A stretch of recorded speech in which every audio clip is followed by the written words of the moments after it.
So the teenager involved, she was not injured during this arrest. She was released from jail to her family afterward. We also learned that Officer Fields arrested a second female student, a teenager who spoke up apparently for her classmate during this whole incident. I want to talk more about all of this with criminal attorney Eric Guster and CNN legal analyst Paul Callan. Eric, let's just ask off the bat here. You watched that video. What do you see? I see an assault on a student.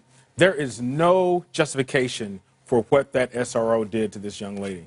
And regardless of, I've understood that they've asked her to leave. They asked her several times to leave. However, when you watch this video, you see this officer not trying to calm this situation, not trying to de-escalate it. He did a WWE move where he dragged this young lady, threw her across the room, and there was no justification for it.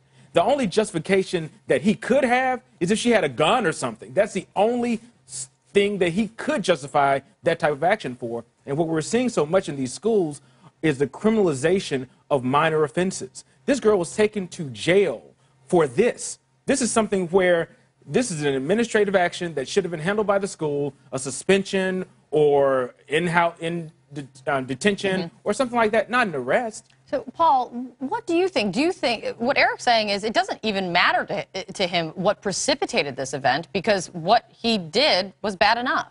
Yes, I think clearly you've got excessive force being used here. Of course, people are going to say, well, you know, a teacher asked her to leave, right, and then an administrator came in and she refused, and then they had to call security. So what was he supposed to do? He had to get her out of the classroom. Well, I think what he was supposed to do was probably maybe even call in somebody else to assist him if she was refusing to leave the classroom. I looked at the National Education Association standards on this to see how teachers handle this situation. And make no mistake. How teachers now, not resource officers. Well, not resource officers, but it starts out with the teachers. Yeah. And most of the standards say you can only use reasonable force that's necessary to protect the student from hurting herself or others. I don't see a student here who's about to hurt herself or others, and I think ultimately excessive force. No, we see absolutely no physical movement whatsoever by that student there. Eric, you know, the discussion about resource officers, it's a complicated one, right? Because we want our kids to be safe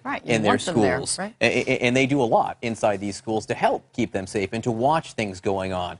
But it also creates situations like this where teachers perhaps aren't doing the discipline, for lack of a better word, or keeping the order that traditionally we expect them to.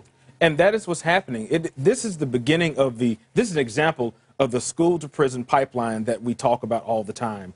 This is a young lady who was disruptive in school. Well, disruptive being quiet and not had her cell phone. We don't fully know. We don't fully know what happened, but it may not matter. From everything I've read and every indication of what we've read, she didn't put up her cell phone in time. And then this escalated to an officer arresting her. This should be an administrative type of situation where the teacher handles it, the principal handles it, not dragging this young lady and giving her a juvenile record. So what do you think happens now? Well, you know, obviously I think you'll probably see a lawsuit. We've already seen the sheriff's officer suspended. And I think you have to put the whole thing in context. I mean, you know, I remember going to a Catholic, you know, high school and being punched in the face by a Zavarian brother, excuse me to the brothers, because, and a lot of people will tell you they remember stories about being hit with rulers by nuns.